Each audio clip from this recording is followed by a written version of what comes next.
You're listening to The Murder in My Family, brought to you by AbJack Entertainment.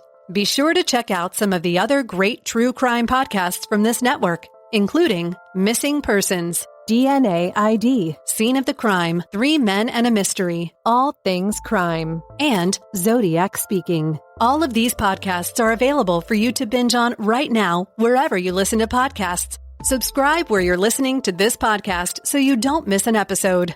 The views and opinions expressed by guests on this podcast do not necessarily represent those of the podcast, its host, or sponsors. If you would like to discuss the murder in your family on this podcast, please be sure to visit themurderinmyfamily.com for more information. You can support this podcast by visiting patreon.com/themurderinmyfamily. This episode may contain unsettling material or subject matter. Listener discretion is advised.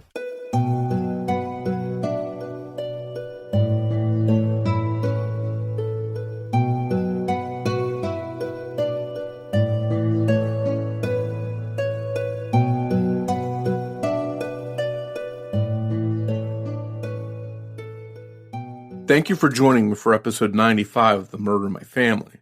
I'm your host, Mike Morford. In this episode, we'll be discussing the case of a 23-year-old dancer who was perhaps lured to her death after receiving a text to perform at a private party. We'll dive into this case after some quick housekeeping. Independent podcasts like this one depend on word of mouth to bring in new listeners.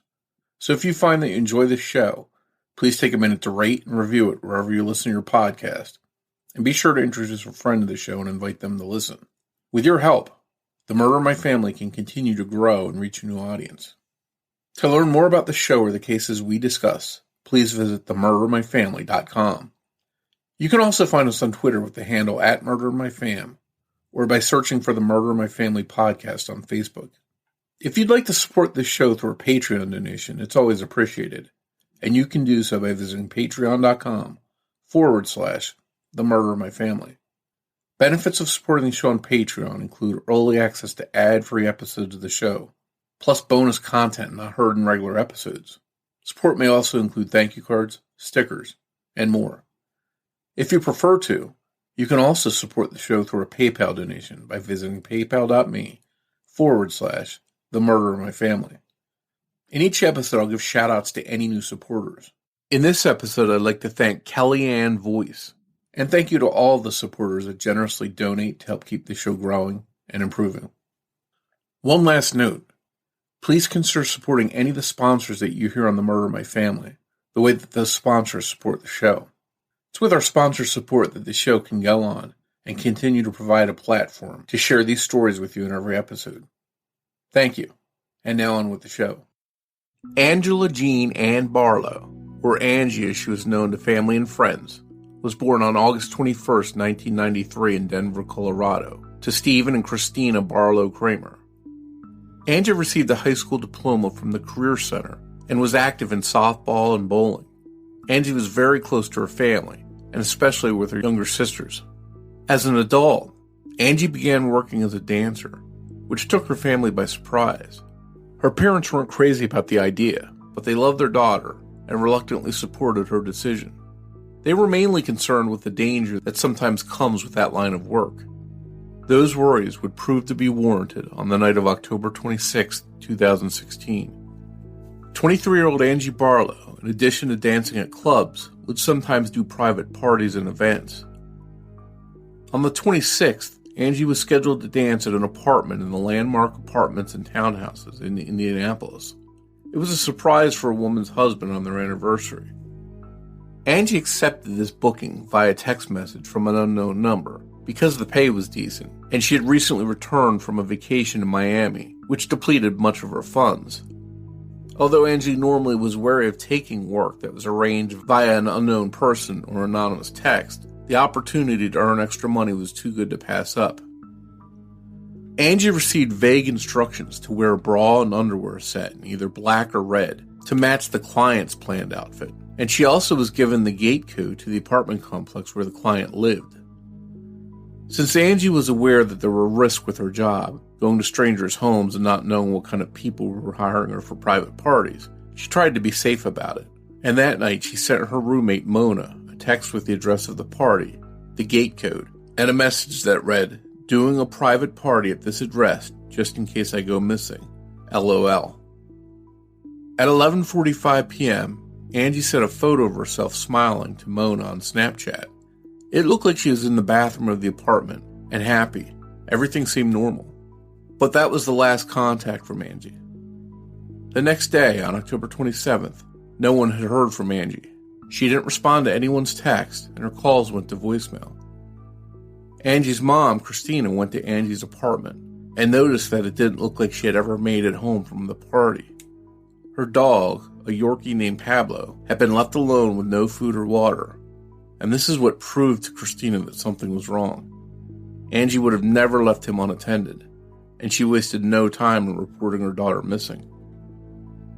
Angie's roommate Mona went to the address she had been texted and tried to open the gate with the code that Angie had given her, but it didn't unlock the gate. Mona actually climbed the fence and found the right unit, but no one answered the door. She had to let police do their job. Although there was no sign of Angie, the police did have some clues to work with. They first reviewed the available surveillance footage from the night Angie was at the apartment complex, and they saw her blue Pontiac G6 leaving the complex at 3:29 a.m. In the video, a black car follows closely behind her car. The drivers of the two cars can't be identified in the footage because it was so dark, and the video is grainy, but the black car's license plate was legible, and it came back to a Raven Miller. Police talked to Raven Miller and her boyfriend, Baron McCullough, and determined that they were the host of the private party that Angie had been hired for on October 26th. Upon hearing this information, Angie's family and friends believed that Angie was tricked into accepting this job, and that perhaps someone else may have answered the door, because Angie knew Baron and Raven. She had once dated Baron, and wasn't on the best of terms with him. In the minds of Angie's parents, there was no way her daughter would have danced privately for Raven and Baron. Police talked with the couple, and Raven and Baron claimed that Angie had left the party with someone else that night, and that they stayed home. Angie's parents put up billboards with her photo and number to a tip line. A $5,000 reward for information leading to Angie's whereabouts was offered. On November 7th, Angie's car was found abandoned just 8 miles from the apartment on Harcourt Road, where she was last known to be. There was a lot of damage to the car. It had been rummaged through, and there was a large dent in the passenger door. There were cracks in the windows and the headlights. According to Christina, it looked like the car had went underneath a wire fence. Swabs of a liquid substance found inside the car were taken for DNA testing. Police had found Angie's car, but unfortunately, there was no sign of her. Then there was a troubling incident in which someone tried to con Angie's family. Roughly $8,000 was fraudulently withdrawn from Angie's grandmother, Sharon's bank account. 4 people were arrested in relation to the fraud, but their arrest didn't bring police any closer to finding Angie. And according to the people they arrested, they knew nothing about her disappearance. One of the people arrested, Michelle Brown, claimed that she didn't know Sharon Barlow, but she knew her bank account's routing number and picked a random account number to go with it. According to police, the information that was used to commit the fraud was specific information that Angie Barlow would have access to. And the idea was there that perhaps she had given this information up under duress. Just a month after the fraud arrest, on June 20th, 2017, police received an anonymous tip claiming that Angie was dead and pointing investigators to her body.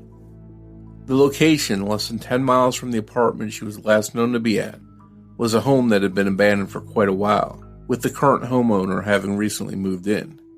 It also reportedly had once been rented previously by one of Baron's family members.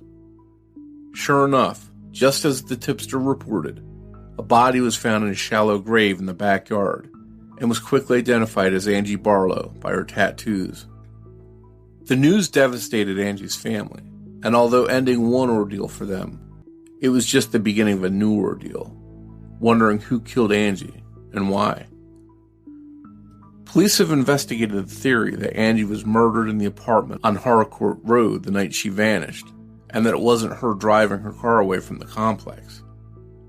They've tried to be tight-lipped about Angie's cause of death, but a reporter accidentally revealed that Angie was shot.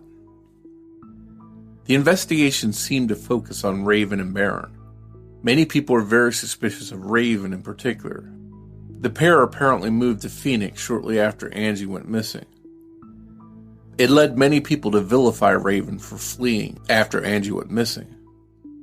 But in a video rant in response, Raven explained she moved about 6 months after Angie went missing, and that she was already planning to move when her boyfriend was done with probation and didn't have to check in weekly with his probation officer. From what's being reported, Raven and Barron aren't sharing too much information with investigators. If Raven and Barron are behind what happened to Angie, someone else might be involved too. Angie went into the apartment and was comfortable enough to take a selfie in the bathroom instead of texting a friend for help. And as I mentioned earlier, Angie's family feels that she never would have knowingly entered Raven and Barron's home that night if one of them answered the door. If that's true, who else was there and answered the door? Police do not have any evidence that Raven and Barron are connected to any of the people involved in the fraud involving Sharon Barlow. But police have also said that the fraud is likely somehow linked to Angie's disappearance and murder. And they have indicated that Raven and Barron are persons of interest in Angie's case.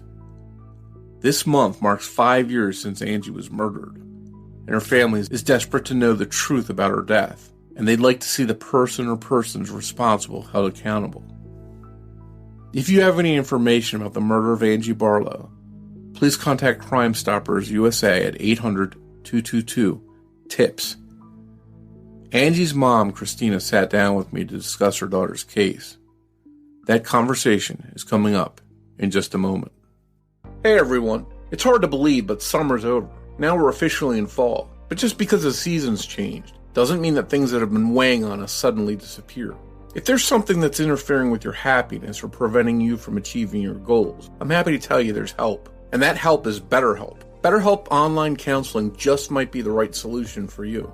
BetterHelp will assess your needs and match you with your own licensed professional therapist. You can connect in a safe and private online environment. It's so convenient. And you can start communicating with a counselor in under 24 hours. This isn't self-help, it's professional counseling. Send a message to your counselor at any time. You'll get timely and thoughtful responses. Plus, you can schedule weekly video or phone sessions, all without having to sit in an uncomfortable waiting room. BetterHelp can assist you with so many things, from anxiety, depression, and grief, to sleep issues, LGBT matters, and family conflicts, and so much more. Anything you share is confidential, and while BetterHelp isn't a crisis line, it is convenient, professional, and affordable. In fact, so many people have been using BetterHelp that they're recruiting additional counselors in all 50 states. I want you to start living a healthier life today. As a listener of the Murder in My Family, you'll get 10% off your first month of BetterHelp by visiting BetterHelp.com/family. Join over 1 million people taking charge of their mental health. Once again, go to BetterHelp, that's HELP.com/family, and you'll save 10% on your first month of BetterHelp.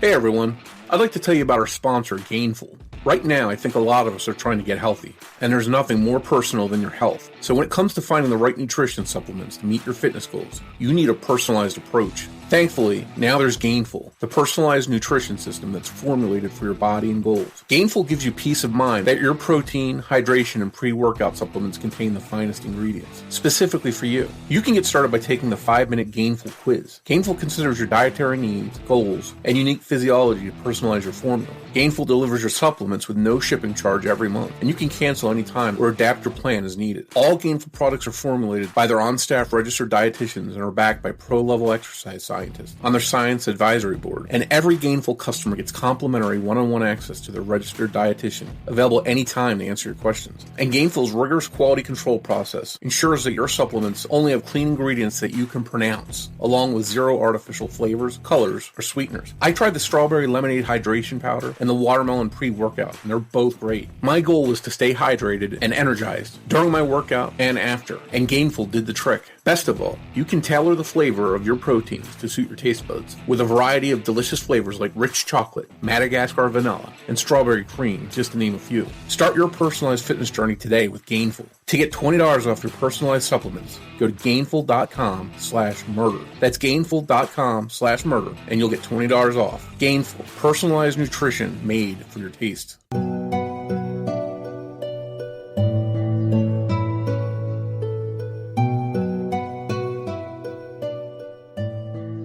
Hi, Christina, and thank you for coming on The Murder of My Family to discuss your daughter Angie's case with us.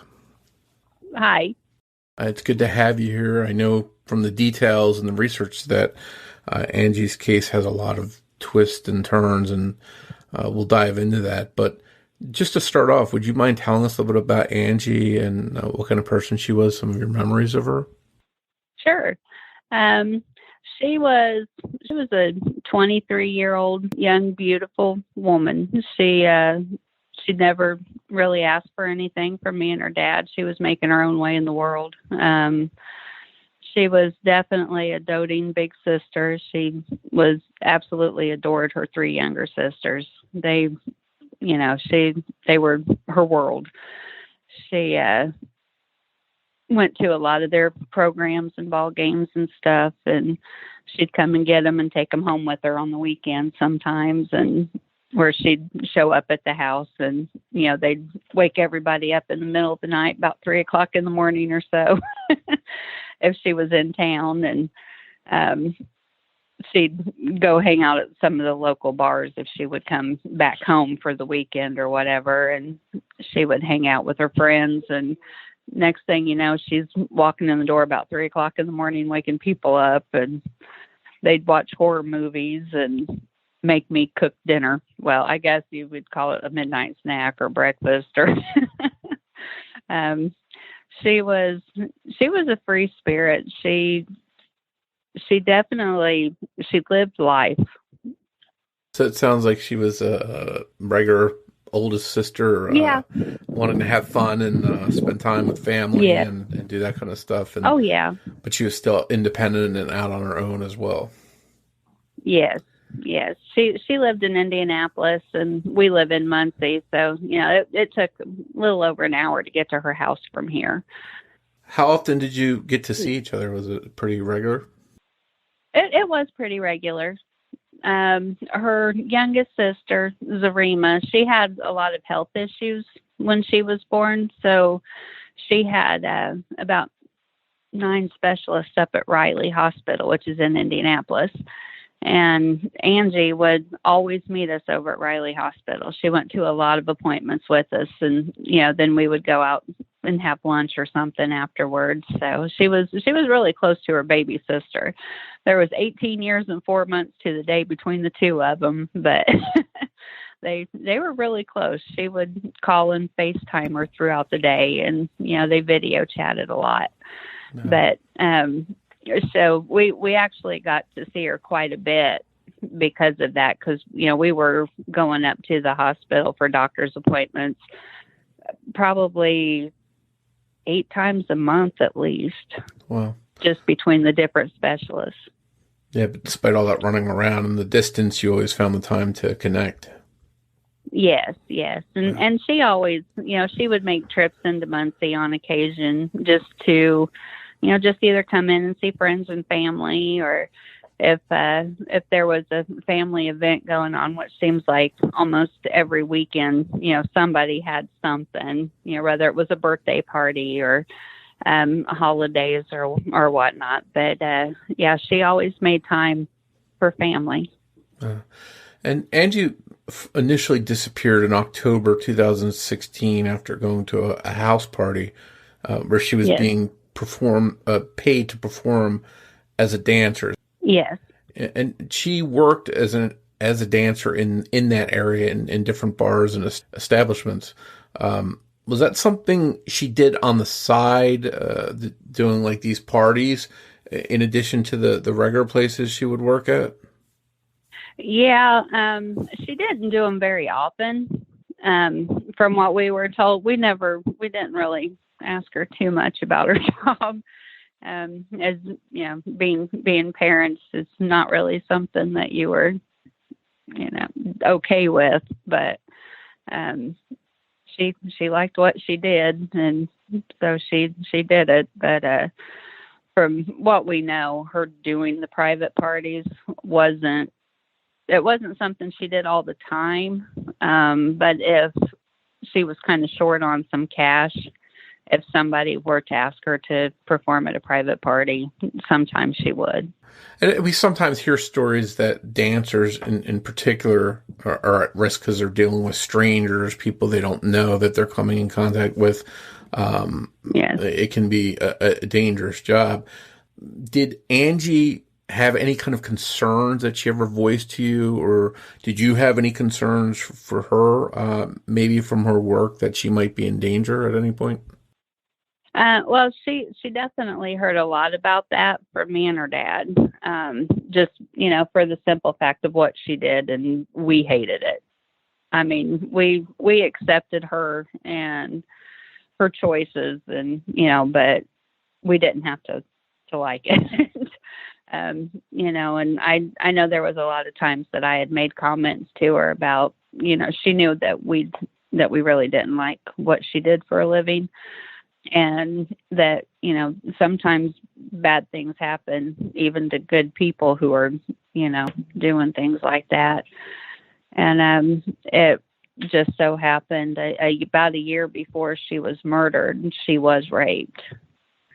And at the time that had happened, she was told by police, because she told them who the guy was and all this other stuff. And when she had called me after it happened, I mean, I drove right up there and met him at the hospital. But and the police seemed to be real cooperative at first. And then a while later, it was probably close to a year later, she had called them wanting to know, what was going on with it, because we were told, I was standing there whenever the detective told her, we know who this guy is, we're going to bring him in. Then they were just kind of telling her that they were just chalking it up to the job that, that she worked that job, and that was just kind of saying it was her fault. Sort of blaming her for being in that industry and dismissing what happened to her. Pretty much, yeah. And it wasn't until after Angie went missing that a different detective was looking into things as far as her rape. And they had contacted me about it because she was a missing person. And, to, let me know, hey, we've got this guy in here, and, and all this other stuff, but we can't really hold him to anything because your daughter's missing. So this was sort of turned into a situation where she wasn't around to be able to confront him or give her side of the story, so it sort of didn't go anyplace. Right. Oh, okay. So he got away with, I know he got away with raping her. But his DNA, was in the system at least after that. And, so I don't know if they had brought him in because he had did it to someone else, or, exactly. They didn't go into detail on it. And, with me having a missing child, I really didn't ask. Sure.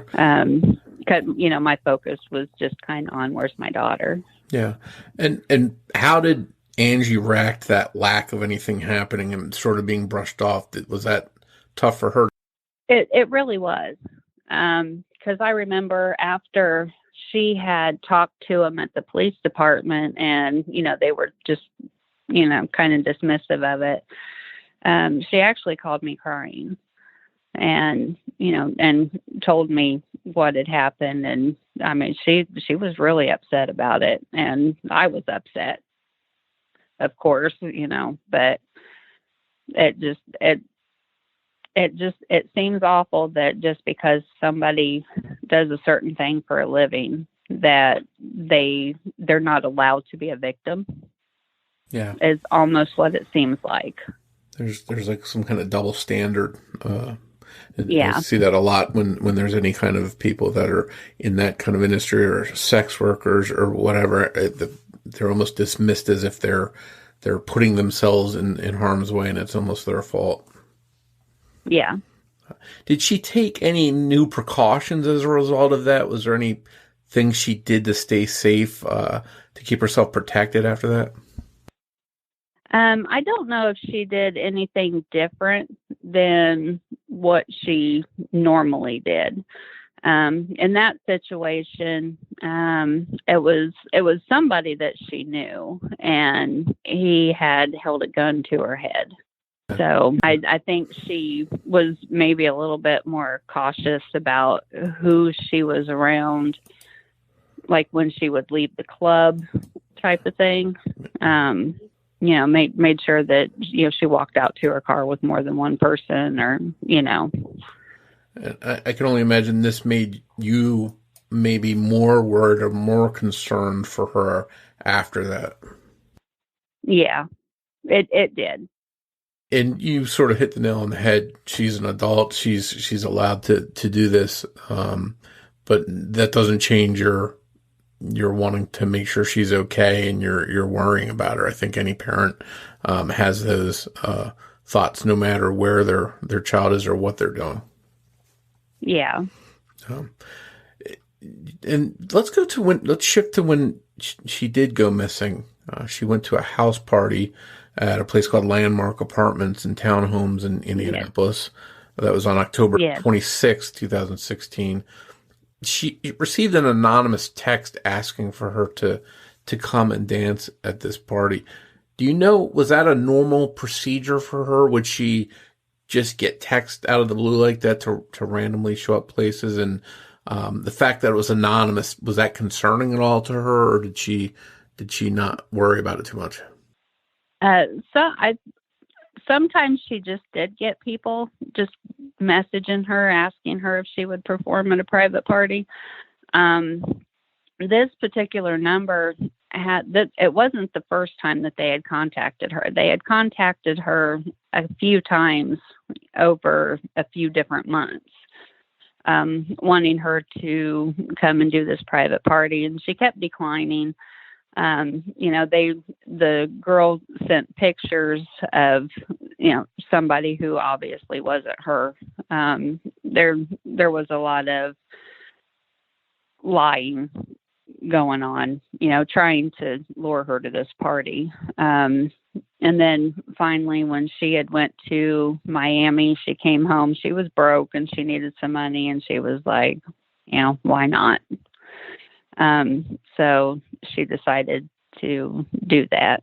And I guess one precaution that she always did make whenever she would do something like that was she always sent a group of her friends the address and phone numbers to the place that she was going, which is how we knew where she was. Yeah, so it wasn't a mystery where she went. People knew. Right. There was an address she was given. She went there, and actually her vehicle was captured on video surveillance arriving there after 11 p.m. And then It's been reported that she posted a video out to social media or sent a video to someone after that. Is that correct? From the party? Yeah, it was a Snapchat. She had recorded like a quick video on a Snapchat, and that was posted on her Snapchat. It was around 11:45 p.m. on the 26th. So it was sometime after that that something had happened to her. All we can really do is speculate that she was killed on the 27th. Okay, so we know that she arrived there a little bit before midnight, sent a message that she was there, and then something happened at close to 3:30. Her vehicle seen on surveillance leaving the residence, followed closely by another car, and that other car would return 45 minutes later. So this movement seemed kind of suspicious, and we'll talk about that shortly, but it's after this that your daughter was never seen alive again.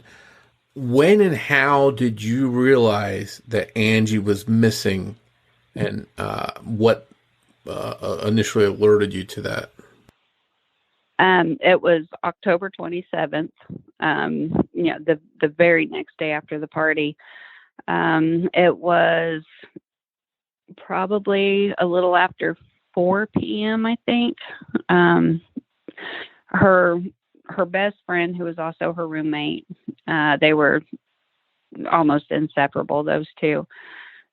She called me and she was like, "Hey, Moms, I think we might have a problem, but I don't want you to freak out." And I'm like, "Okay, what's going on?" And she said, "Sis didn't come home last night." She said, I'm worried." And, and then she had sent me a screenshot of, the "in case I go missing" message. And so the first thing I did, I hang up from Tracy and I start calling. I'm calling Angie. I don't get anything. The phone number that was attached to that message, I called that number and nobody answered. So, I just hung up. A little while later, that number had called me back. And they said, "Did you call this number?" And I said, "Well, yeah, who's this?" And she said, "This is Nicole." And I said, "Oh, well, I'm looking for someone named Raven." And because at this time, we had found out who lived there and, who was actually having the party.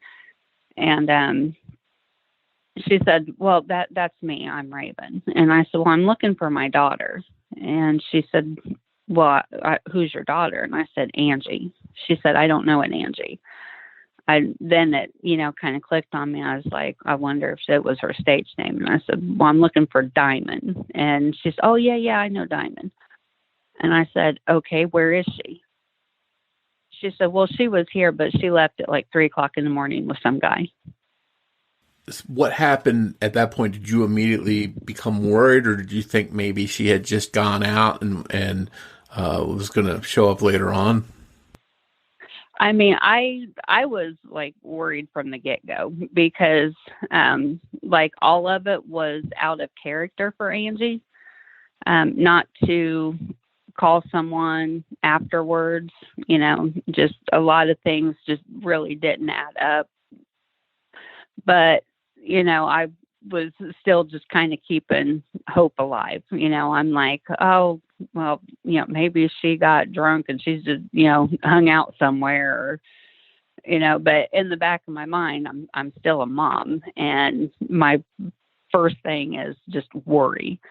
And so I'm still calling Angie and, no answers. So I start calling like tow yards. And I'm like, well, maybe her car got towed somewhere. Maybe she's in the hospital. And, I start calling hospitals. I started calling jails. I'm looking at numbers, everywhere between Muncie and Indianapolis, I'm calling. If there was a hospital around any of those areas, I was calling them. And the one that was really hard, which I didn't want to do it, but I did.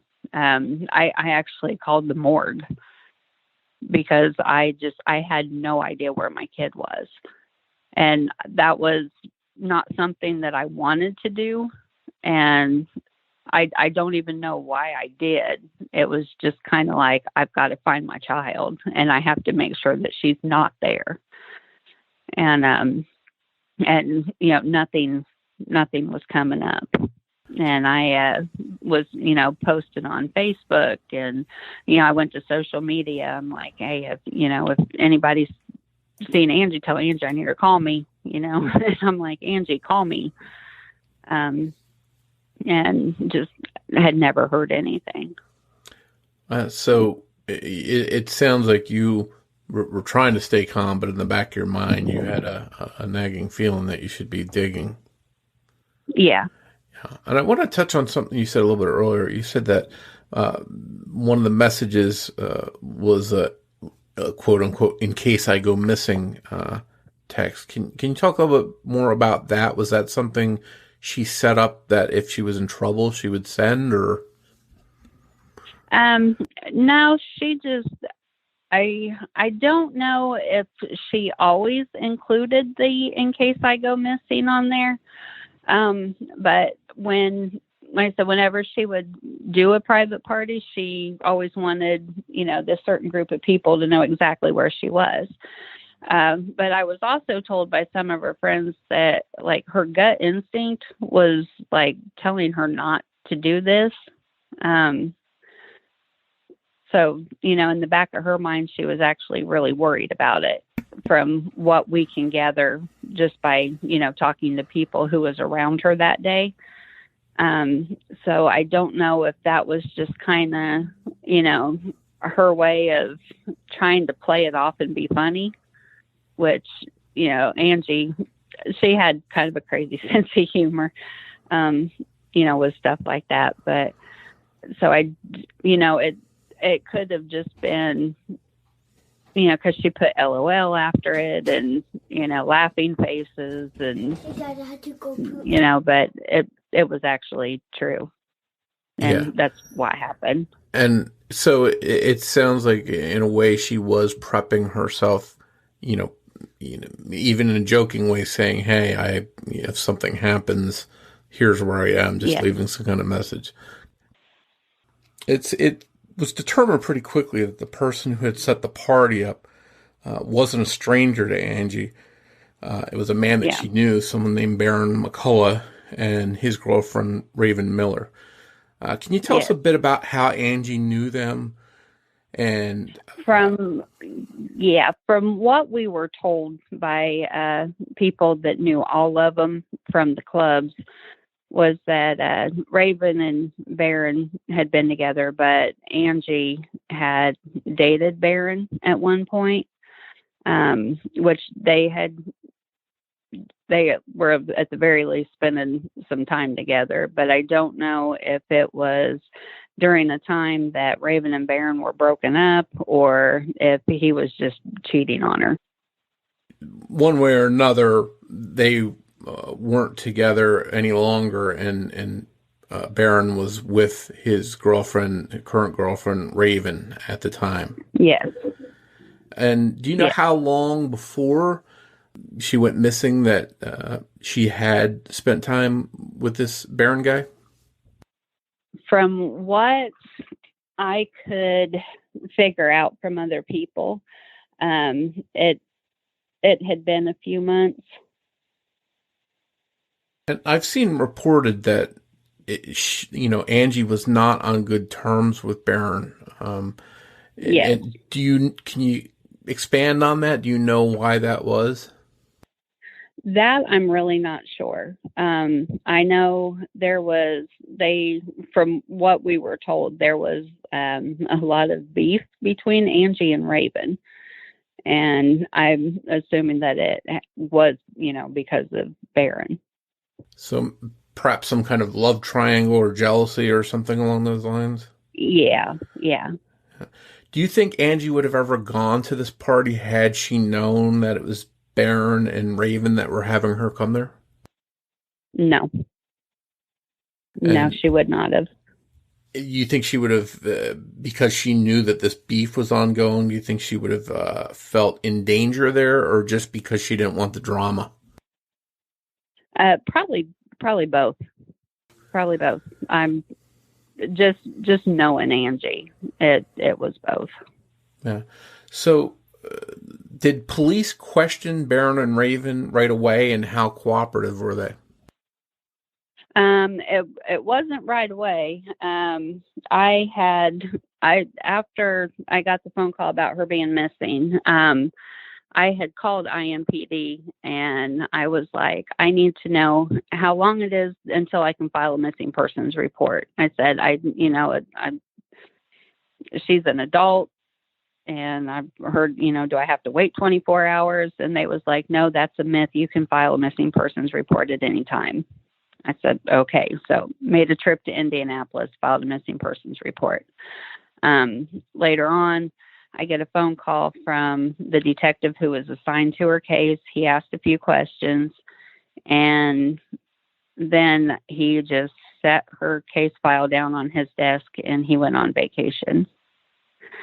So for 4 days, nobody was looking for Angie but her family and friends.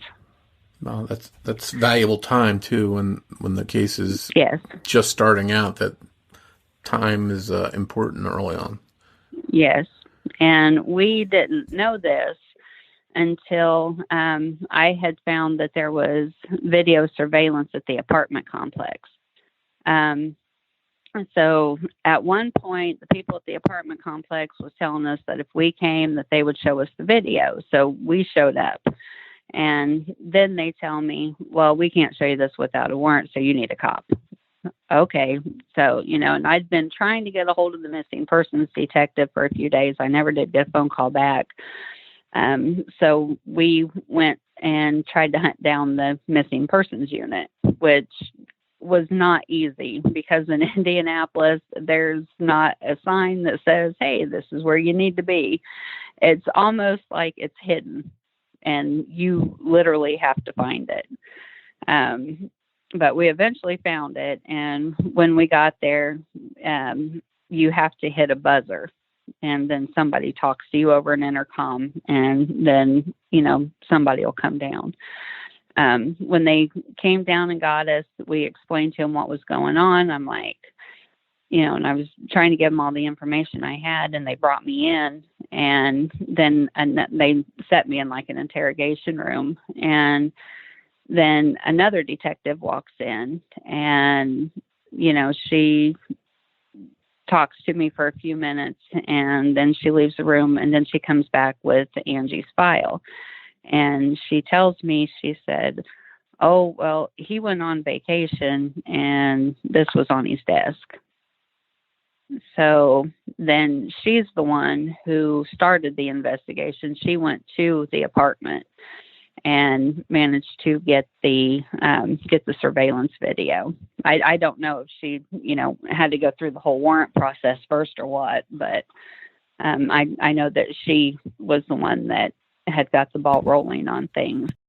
Hey, listeners, this is Mike Morford. There's so much going on in the world, whether it's stuff you're excited about, like going out for a walk or going to the gym, or stuff you'd rather not think about, like finally starting that project around the house you've been putting off. You can't always control the vibes out there, but you can always control the vibes in your head with a pair of Raycon wireless earbuds in your ears. I've been listening to all of my music and podcasts on my Raycon earbuds, whether I'm cleaning dishes for 10 or 15 minutes, taking a quick walk around the block, or spending an hour editing a podcast. Whether you use them to pump up, wind down, work, or work out, Raycons are my go-to for on-the-go audio. And the new everyday earbuds look, feel, and sound better than ever. With an improved rubber oil look and feel, my red Raycons look sharp and feel comfortable. And they have optimized gel tips for the perfect in-ear fit. These are impressive before you even start listening. You get 3 new sound profiles to make sure everything you're listening to sounds its best, with just the right amount of bass. Pure mode, podcast listening, blues, instrumental, etc. Balanced mode for podcast listening, rock and heavy metal. And bass mode for hip-hop, EDM, reggae, etc. There's also an all-new awareness mode for when you need to listen to your surroundings instead. Raycon offers 8 hours of playtime and a 32-hour battery life. There's also a built-in mic, and you can take calls on your earbuds at the press of a button. Raycons start at half the price of other premium audio brands, but they sound just as good. And Raycons come with a 45-day happiness guarantee. Right now, the Murder in My Family listeners can get 15% off their Raycon order at buyraycon.com/TMIMF. Once again, to save 15% off your Raycon order, go to buyraycon, buyraycon.com/TMIMF to save 15% off Raycons. buyraycon.com/TMIMF.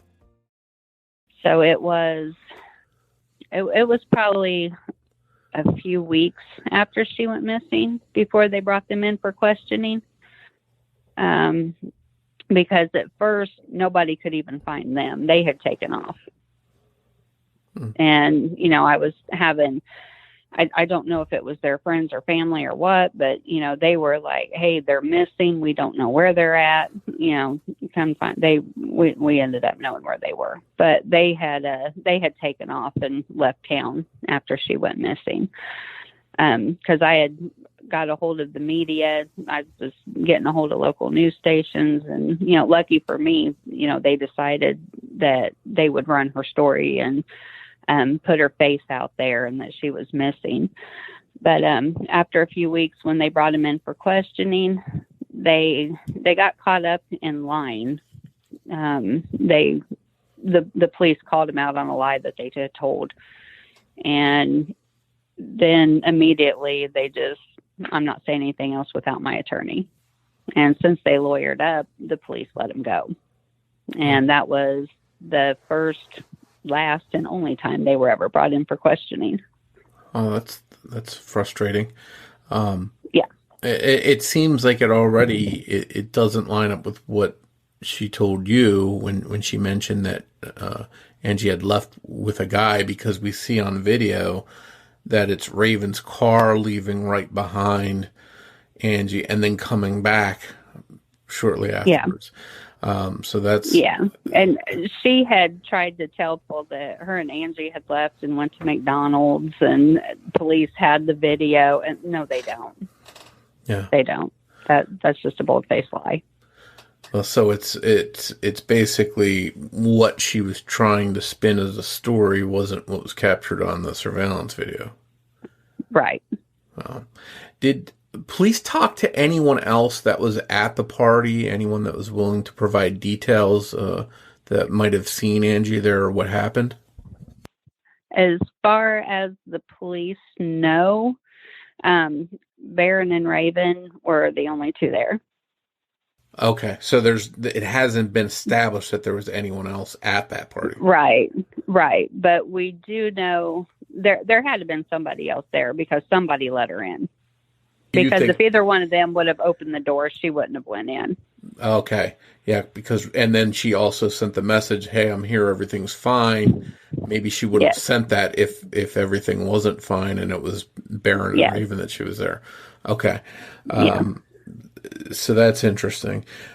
So you knew pretty early on where Angie had been, but you had no idea where she was after this party. Her car was missing. You've already jumped through hoops trying to get the police involved, trying to call places, trying to do everything you can to locate her. How worried were you during this time she was missing? Oh, I was terrified.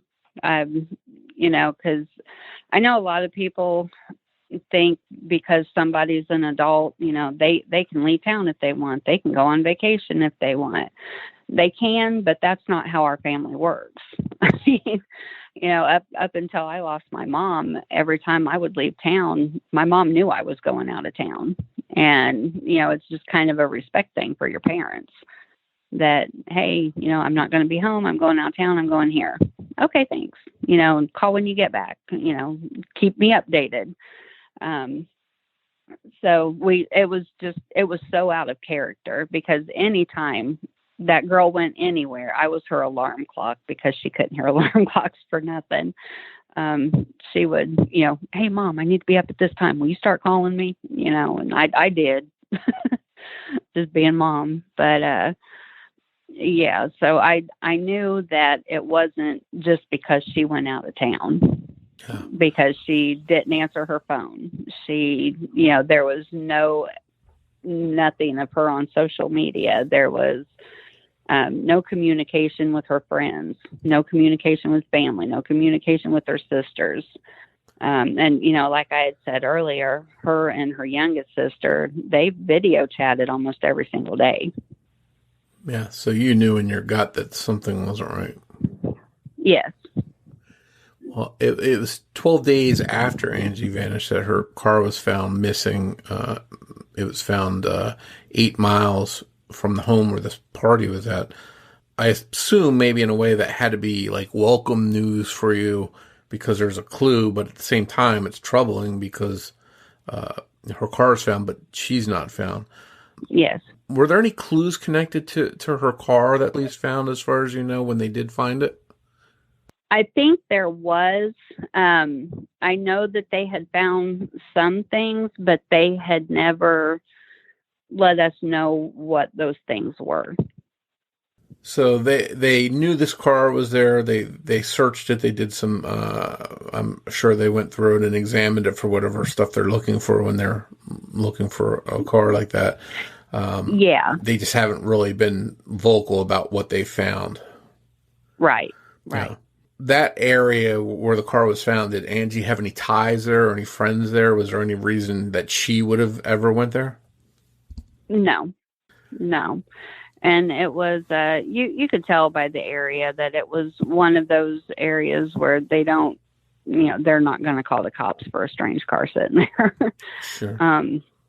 Yeah, we had went over there to, check out where her car was, and, and yeah, she didn't really have any connections over there. Yeah. Was there any kind of surveillance, any way to tell or see who dropped the car off or when it was dropped off, anything like that? Well, is how we found the car. I had got to wondering if she had OnStar in her car. So I called OnStar and I told them, I said, if she did have it, it wasn't hooked up. And they had told me that didn't matter, that if there was OnStar in the car, they could still locate it. Even if, she didn't have it hooked up. But she didn't have OnStar in the car. And then we got to thinking, well, her car was through a finance company. Finance companies have tracking. It was a buy here, pay here place. They actually have tracking systems on their cars in case you don't pay, so they can find their car and get it back. So we gave that information to the police. So with that, they were able to find the car. Wow. Nothing really happened for a while after that. You've got this stretch of time where there's not a whole lot going on. And then 8 months after Angie went missing, police received an anonymous tip, and that would lead the case in an all new direction and solve one part of the mystery, but open up another one. This tipster stated that Angie was dead and told police where to find her body. And sure enough, they did recover her from a yard in the northeast part of Indianapolis. She was shot to death, and they did it in a manner to where she would suffer. Was this information something they did not readily release immediately to the public? Right. They had never released that. It was actually about a year or so later, a well-known reporter in Indianapolis who had been a reporter for years started up a podcast, and the only thing we can think of is that he must have had some friends in the coroner's office, because the fact that she was shot to death was not public information. Because we knew what had happened to her, but nobody else did. Oh. It was something, and we only knew because the detective kind of messed up in telling us. But we would never do anything to jeopardize her case, so we never mentioned it. But somehow the reporter had got a hold of that information and, just blatantly put it out there on his podcast, even though, we had told him, hey, her death certificate's sealed. They don't want it out. And then somehow he ended up with the information. Well, I know it must have been an awful feeling not knowing where your daughter was. I talked to a lot of people that they say, the not knowing is unbearable, but then here you are with this new reality. Now you know where she is, but it's not the outcome you wanted for her. How difficult was that for you? That it was hard. We had held on to hope for so long that we were going to find her, and that we were going to find her alive. Wherever she was, we were going to find her. And I it was like you thought the worst, but you hoped for the best. So in your own way, you were kind of preparing for, not so great news. The January before they found her, Raven actually called me, and she was just kind of spouting on about, herself and how great she is, and, and just basically showing a lot of narcissistic behavior. But at one point I had asked her, I said, well, what did she talk about?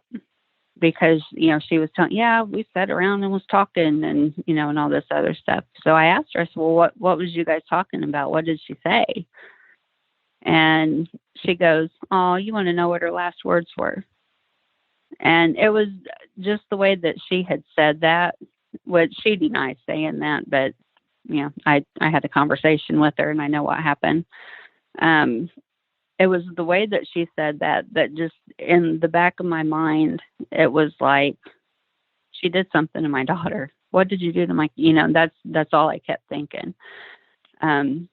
But because I was trying to find my daughter, I'm trying to hold myself back and, trying to be nice to her and trying to be polite. Just so, she'll keep talking and maybe I can get something. I just wanted to know where my daughter was. But it was just after she made that comment, it resonated with you. It sounds like it stuck with you. It really did. It did. And it's always stuck with me, that comment has. So almost as if she's thumbing her nose and bragging. Yeah. So you've got this horrible news, not the outcome you wanted. Was this home, this yard where she was buried in, the person that was there, did they have any connections to Angie or to Raven or her boyfriend? Was there any kind of connection at all there? The people who were in the home at the time, they don't believe so. But the house was vacant when Angie went missing. There was nobody in there at that time. We were told that Barron's family had actually lived in that house at one point. And it was, I don't know how many years before that, but, he was very familiar with that house in that area. And his parents only lived just a couple blocks away from there. Well, yes, that's a pretty big coincidence. How far was that from the home where Angie was last seen at? How far away was it? That was probably about 14 minutes, I think. Okay. So it's 14, 15 minutes it was on the east side of Indianapolis, and where she went missing was, I think it was still on the east side, just a little bit more center. Okay. So the person that lived in the home at the time that Angie's body was found hadn't been living there when Angie went missing. Right. Yeah. Was there any more information about who provided this tip? Were they ever identified, and were they able to give any more information? That we're not too sure about. Hopefully the police are in contact with that person and they're able to provide more information. Because, it was that lead that helped recover Angie. So maybe they have some other helpful information. It seemed like, to me, when I was reading and researching this, it seemed like a case where there'd be an arrest that would come quickly. They know where her daughter was at. They have surveillance of when she was there, when her car left.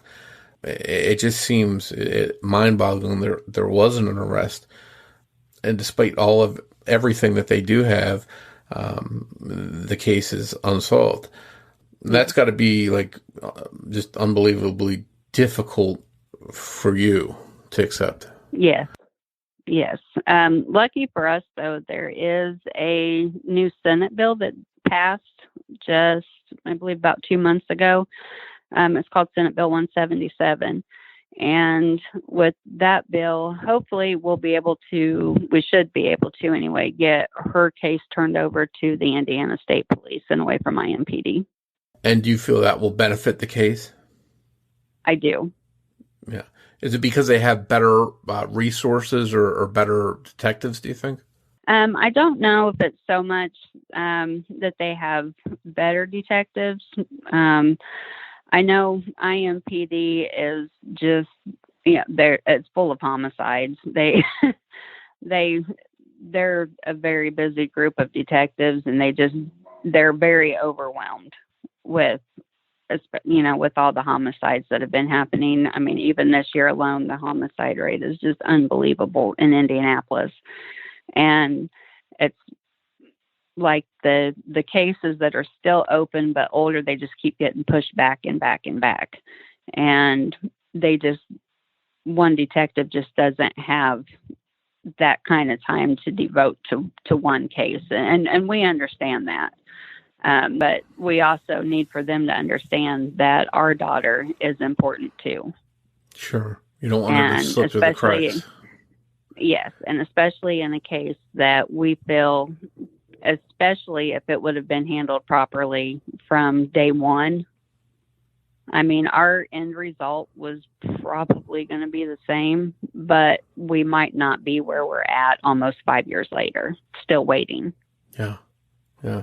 It seems like on the surface, just based on the overwhelming stuff here, that one of two things happened, that Angie was lured to that party as part of a premeditated plan to harm her, or something happened unplanned there, and then this stuff was done to cover it up.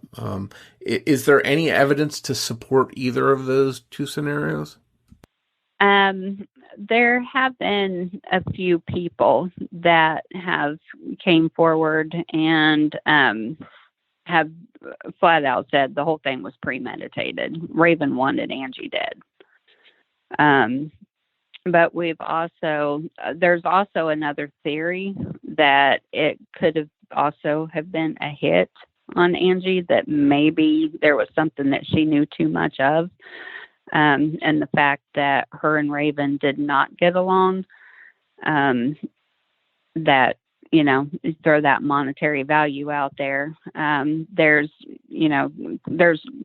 court evidence that, Raven was in the process of being evicted and behind on car loans. And then somehow after Angie went missing, she was able to pay her rent and, get all her bills caught up. It's pretty damning, even if it's circumstantial. It looks pretty damning against them. Yeah. And as far as Baron McCullough and Raven Miller, what happened to them? Where are they at now? When her body was found, they took off to Phoenix, Arizona. And they remain there? Well, Raven does. Last we knew with Baron, he kind of fluctuates back and forth from Indiana to Georgia because he was in Georgia getting his CDL. Okay. So it also doesn't look good when you flee, you don't cooperate with the police, and then you flee from the state where you're the last people to be associated with a missing person that winds up dead. So not looking real good against them. And again, as a parent, I think if I were in your shoes, I'd be frustrated to know that there hasn't been an arrest. Yes. After all this time, what do you think the reason for that might be? Is it because they lack a witness? They lack physical evidence? What do you think is holding back an arrest from happening? I believe it's an eyewitness. That's what they're wanting. It's one of those things that, they know who, what, why, when, where, how, they know all of that. But when they bring them in, they want to make sure that it is, a case that they're going to come in, they're going to be guilty, and, they're heading straight out. They don't want any technicalities in there. They don't want them to get off.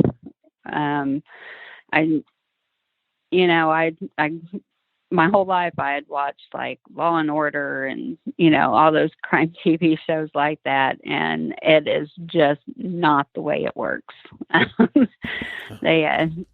Because, your perception of how things should go and, why don't they just do this, and once you actually are involved in it and, you learn the process and you kind of see almost how screwed up that it really is. And, and it's not necessarily like the detective's fault. They have to be able to provide this in order to get warrants to do this, and it's just such a long process of everything that they have to do. And like with her case, everything that they have, they could, when the arrests are made, they can go for the death penalty with her case. Will they may or they may not. Hopefully they will, but just kind of having to, it's a waiting game, and it's a very frustrating waiting game. Yeah.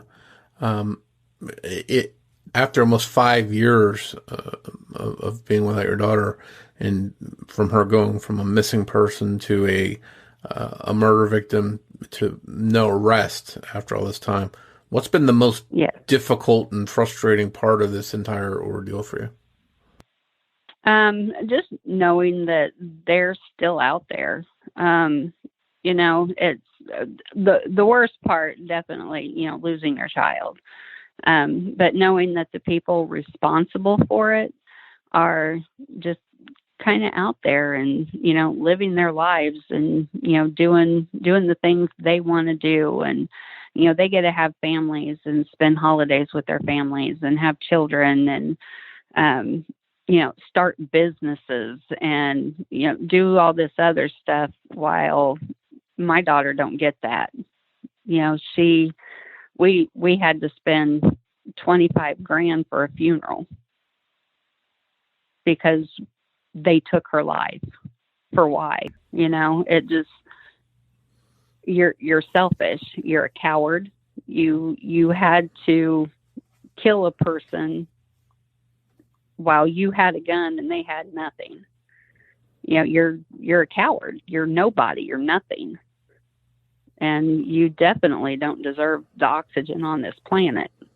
You're nothing but a murderer. And yet right now you get to walk free.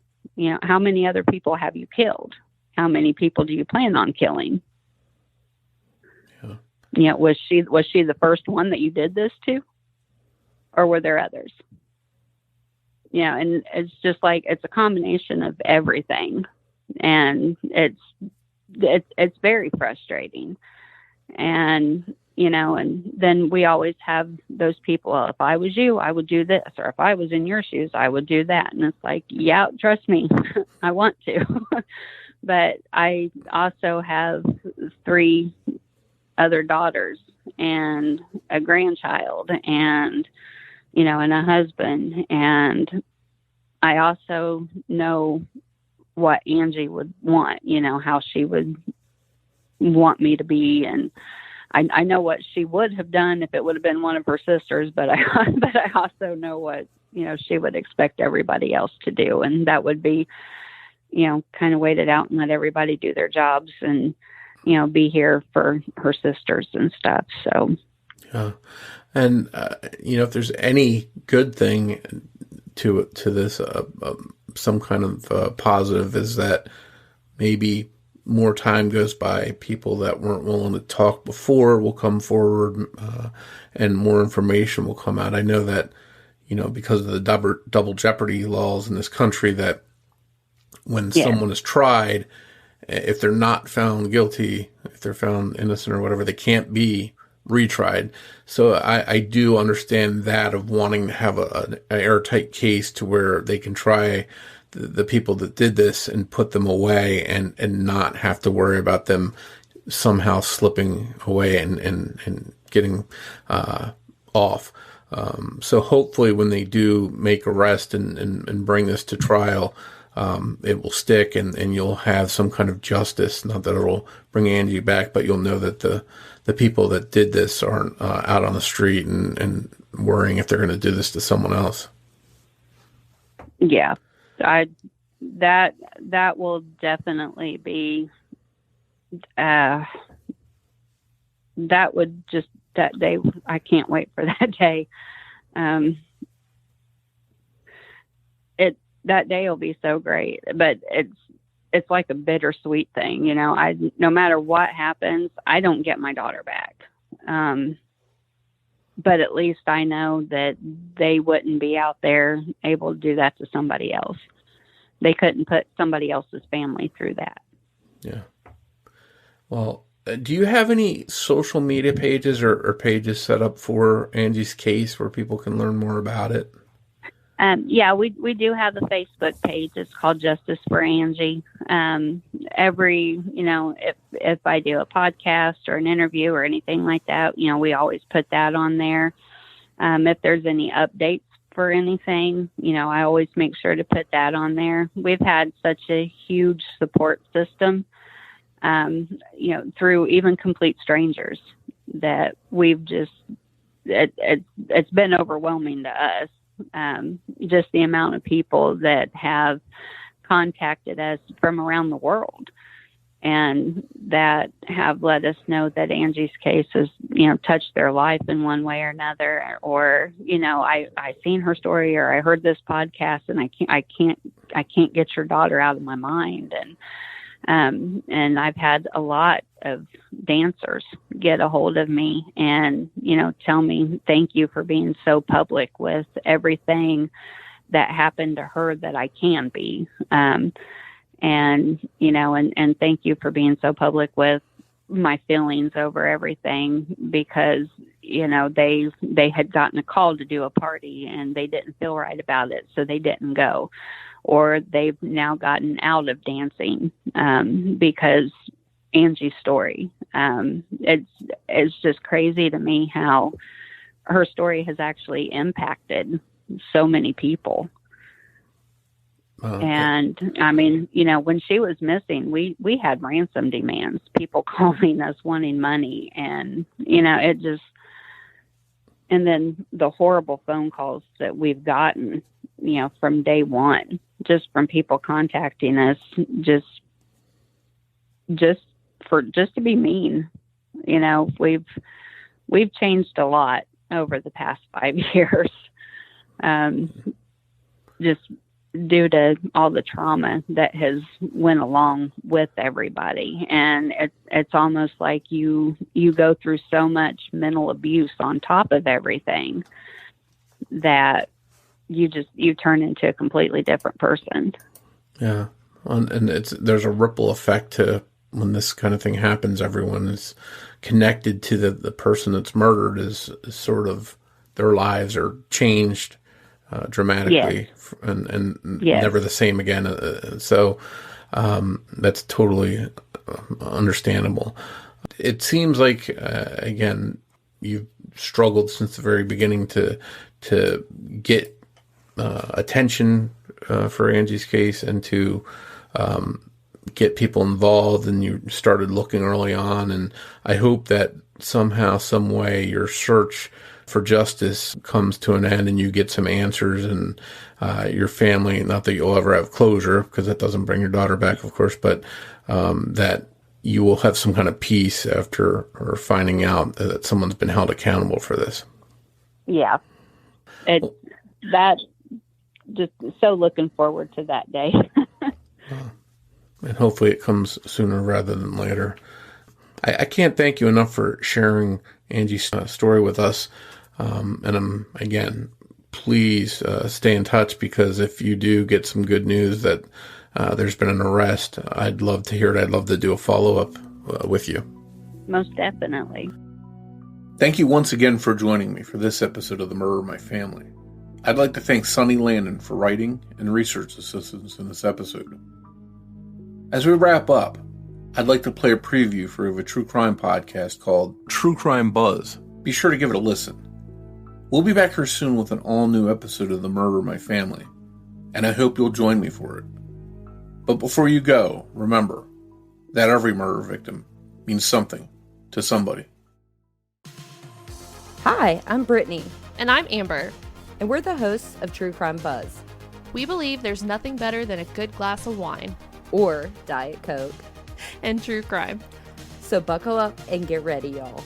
Because each week we like to pour a glass and discuss the most insane true crime stories ever. That's right. Murders, missing persons, cults, we cover it all. You can find us on Apple Podcasts, Google Podcasts, iHeartRadio, and Spotify. With new episodes every Tuesday. So grab a drink and join us. Cheers.